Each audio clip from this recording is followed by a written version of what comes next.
Nageenya jaalalli araarri waaqayyoo isiniif haa baay'atu. Kabajamtoota jaalatamtoota hordoftoota sarkaalem jalatti argamtan marti keessaniyyuu akkam jirtu nagaadha. Kan nagaa guutuun kabaja galata waaqayyoo nagaan na bira jirus immoo darbe simbirarreen akka jiraatu waaqayyo gooftarraa haabdiin qabasiniin jechuun jaaladha. Egaa baga nagaa fayyaa keessan Lubbuu mucayyoo xiqqoo xobbee ol adeemtu kanaa du'arraa akkanaa baraartaniif hin qabadhee gara keessan dhufee namni viidiyoon kun isin bira qabe hundi keessan maqaa waaqayyootiin isin qabe warreen amantii biraa maqaa rabbiitiin isin qabe sheer diwut koppirniin kiripoost gochuudhaani qaama dhimmi kun ilaallatu akkasuma imbaasii Saa'uud Arabiyaa warreen dhageettii gurguddaa qaban biraan illee naaf qaqqabsiisa adaraa waaqayyoon biraan darbina. Mucayyoon kun Ambassee Naggasaa jedhamti. Kan ishiin dhalattee guddatte godina Shawaa Kibba Lixaa Walisoo aanaa ammayyaa yoo ta'u akkuma nama kamii hojjetattee jijjiiramuuf maatii ishii jijjiiruuf erga gara biyya Saa'udii malteetii ganaa ji'a lamadha. Erga gara biyya Saa'udii maltee ji'a lama keessatti siqaa ishiin dabarsite namni waggaa 8 ture waggaa 12 ture hin dabarsine jechuudha. Mucayyoon kun torbee lama guutuu midhaan utuu nyaatinidha kan ishiin jirtu jechuudha. Akkasuma osoo ishiin rafaa jirtu osoo ishiin hin beekini madaamin ishiin bira hojjettu mataa ishii irraa aaddee akkasuma morma sirraa kunna jechuudhani milikitaan itti argisiisan jechuudha. Akka kanatti morma keessirraa murdaa si ajjeefna jedhanii itti argisiisan akkasuma morma mana rifeensa ishiillee irraa aadanii mucaan kun du'aaf akka guyyaa eeggattu guyyaa dheengaddaa hiriyaa ishiitti matte viidiyoo kan akkan hojjedhuuf kan nagaafate mucayyoo hiriyaa ishiitti anillee akkasuma bilbila ishii yeroo yaalutti in hojjetu bilbilli ishii cufamee jira jechuudha irra deddeebiidhaan erga kaleessa galgalaatiif bilbila mucayyoo kanaa yaalattu karaa iimus ta'ee karaa wasaappii qaxxitaallee yeroo yaalutti in hojjetu bilbilli ishii jechuudha adaraa waaqayyoon biraan darbinaa dhimmi kun dhimma lubbuu waan ta'eef dhimma amantii ofiittiif dhimma gandummaa miti dhimma lubbuuti adaraa oromummaa biraan darbina mucayyoo ol qabatteetu hin qobne mucaan kun awwaarayyuu bubbisuu biraan darbine jechuudha ofii hin dandeenye daftari ishee darbatteetti kan baate malee yoo baay'ate mucaan kun waggaa 16 ilaala suuraa ishii ilaaltanii murteessuu hin danda'ama jechuudha biyya keenya ganamu iyyummaadhaaf nu uume rakkinaaf nu uume rakkina kana keessatti ilaalaa hin guddadhu noo ajijjirtu jedhaniiti warri ishiillee kan erganii jechuudha ofiis ajijjirtu nullee ajijjirtu jedhaniitu ergatan warri ishii haa ta'u iyyuu malee mana hamtuu ishii qaqqabe mucayyoon kun siqaa keessatti jechuudha. Erga guyyaa gaafa morma na kutuudhaaf si kunnanaan jedhanii milikitaan irraa argisiisanii mataa kolleen irraa aadan jettee hiriyaa ishiitti himatteeti galgalum sana ollaan irraa baate indamu yeroo sana yeroo natti dubbattu aasan shii yeroo kaanirraayyuu adda ta'e adaraa waaqayyoo warra koottillee naaf himaa naaf haa bu'an baqqaa nyaatameera na qaqqabaa ittee natti himatte waan ta'eef adaraa rabbiin sagalee naaf ta'a warreen dhageettii guddaa qaban biraan naaf qaqqabsiisaa qaama dhimmi ilaallatu biraan naaf qaqqabsiisaa ammas immoo ijoolleen keenya bakka maaliif innaa adaraa rabbiin biraan darbina mucayyoo kana akkanumatti yeroo ilaaltan isin hin gaddisiistu lammaffaa ijoolleen adiimee isaanii waggaa 18 gurguddoon asirra jirtanis yoo ta'e warreen immoo xiqqoo ishee yaada naannefattan mucaan kun otoo obboleettii taate akkamiin godha jedhaati yaada jechuudha na biraan darbina adaraa rabbi sheer godhaati osoo ishiin jirtu arraqamuuf gaafa ishiin duute reenfa ishii yoo gara biyyaatti naaf galchaa jennee iyyuu bu'aan buusu waan ta'eef lubbuudhaan osoo namni tokko lubbuudhaan jiru oolfachuudhaaf barsiifataa godhan kanaaf sheer gochuun mubaarak musammaa biraan illee naaf qaqqabsiisaa namoota hedduu biraan naaf qaqqabsiisaa adaraa rabbi waaqayyoon baasee biyyummaa keessatti isin rakkisini mana hin taane waaqayyoon isin ga'e mucaa kana carraa isheeti malee ji'a lama jechuun afaan hin beektu kanan ta'e jettu sanan natti badan jettu midhaan malee bishaan malee itti kan torbee amma dhufaa jiran irratti jedhamaati kan jiru innaa adaraa keessa sheer godhaa fi warreen dhageettii gurguddaa qabdan sagalee ta'aa fi namni viidiyoo kana argitu hundi keessa sheer godhaa adaraa rabbi adaraa ilmoo keetii adaraa obboleettii keetii namni haadha qabdu dhiphachuu fi rakkachuun imimmaan haadha namni sitti dhaga'amu haati ishii erga gaafa dhageessiti bu'aa jirti jedhamaati kan jiru jechuudha waan humna ishiitii ol ta'eef mucaan kun illeen warra kootti naaf hima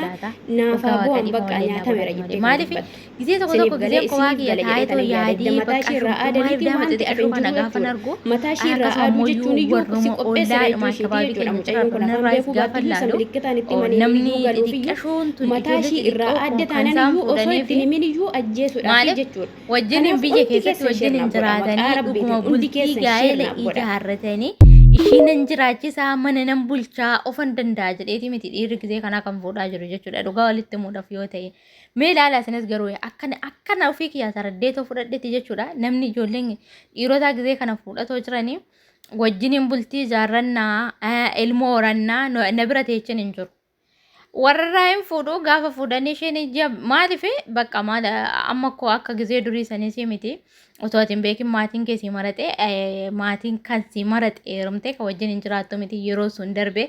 alatti wal beeku isa booda maatii beeksisu maatiin ishii isaa jedhu lakkii isaa jedhu gaafa ishii jedhe gaafa maatiin immoo ishiin jenne ishiinis isa duuka takattaltee baatii jechuudha. Innis immoo wajjin hin jiraanna jedhee garuma maatiitti ittiyuu gaafa waraqata erguu dhiirumti tokkoyyuu dhuguma Itoophiyaa keessatti fuudhee wajjin hin jiraadha bultii kiyya ijaarradhee jireenya gara fuulduraatti ilmoo horanneedhanii amma fuudhan natti hin fakkaatu. Isinis laalaayi maaliif bakka warri wal fuudhan ji'a sadii odoo wajjin hin dhufte dubbiin dura dhumata odoo ishii warra jirtu jechuudha. Odoo ishii warra jirtuuti kan ishiin paaspoortii baafattee wanti hundumtiyyuu ergamee meedikaalii kaa'ame wanti muluun isaa kan dhumatu odoo ishiin mana warraatiin bahin isa fixatu. Bakka gaafa maatiin beekee gara isaatitti hidhattee mucaan ji'a sadii ji'a lama ji'a ja'a akkam kan fagaatetu hoggaa ta'a. Hoggaa san keessatti iyyuu immoo daa'imman godhatanii jechuudha. Maaliif jireenyi Itoophiyaa guddiidha. Bakka fuudheen achi ergeetu ani dhugaa waaqa gisii tokko baay'ee naannaa addada. Maaliif ijoolleedhuma keenyaa warroon fira keenyaa wajjin iyyuu gaafa naasa'e ara jireenyi ulfaataa akkamittiin wal wajjin jiraachuun hin danda'amu. Fuudheen imaayyuu achi erga bakka maaliif irraa fayyadama isheetiif dhiirri gisee ammaa kan fuudhaa jiru fayyadama maaliif bakka akka maal siniin jechuun danda'a fakkeenya maal ta'u sirrii fudhadha dhugaa waaqa akkamittiin akka inni niitii gaafa fuudhee namni tokko garuu gaafa bultii ijaarrate tokko bultii isaa ijaarrate haa jedhee taa'ee warrarra hadda ba'ee bakka jira miti akkamitti sadarkaa daa'imaatittiin karoora baafatanii wajjin hin jiraatan. Ammoo wanni akkasii hin jiru maa fuudhee waggaa tokko hin teenye maal dogongora gisee sanii ta'ee waggaa tokko san keessatti daa'imti hin argamne daa'imti sun hin dhalatti haadharraa hin naqaxxaqamti haati as dhuftii jechuudha. Tokkoffaa isa kanadha bakka. Maaliif dhiirri tokko yoo vaalaansii isaa hin dandeenye mana nan bulchaa jedhee mana dhiirri mana mataasaa qabaachuu miti eegiddi mana mataasaa dhuunfaasaa yaa qabaatu akkasittiin heerumaa sinin jechaa miti sinin jechaan jiru maaliif bakka namni tokko kan hojjetee ba'ee galu akkasuma ammoo vaalaansii mataasaa heekee kan mana bulchuu danda'u ulaagaalee mana keessaa kan siniif guutuu danda'u yoo ta'e okay rakkoo miti jechuudha yoo heerumtan. Isan taanaan immoo mana warra keessaniit irraatiin fuudhee si wajjin hin jiraachuudhaaf miti. Atis gaa'ela horattee gaa'ela kee keessa taa'uudhaaf miti. Daa'ima horachuudhaaf miti. Si fuudhee girdinnaadhaaf inni rabattiin asii erga taanaan inni kun anaaf kun dhirsa jedhee hin yaadu maaliif bakka. Akkanititti miti kan inni si fuudha gara dinnatii si ergee isaati asitti as ergite san immoo inni ofiisaati achitti ittiin tasnaanna'a. Garuu gara biraa deebi'uudhaaf akkas ta'uudhaaf niitii abaluuti maqaan bakka asirratti tsaafama. Maqaa sitti ta'ee jechuudha. Deemuu barbaadda, dhufuu barbaadda, hojjettee jijjiiramuu barbaadda yoo ta'e isayyuu umuriin kee osoo hin gahin waggaa 18 ol daa'ima hin geenyeef maaliin baasinaa? Mattaawaqaan baasinaa. Maaliif yaafu bakka? Hin kenninaafi mattaawaqaa. Akkasuma paaspoortii rukuttanii itti kenninaa daa'imti dhuftee asitti afaan dubbachuu hin dandeechu. Akka barbaadanitti ol darbatanii gad darbatanii waan barbaadan godhu jechuudha. Akkuma argaa jirtan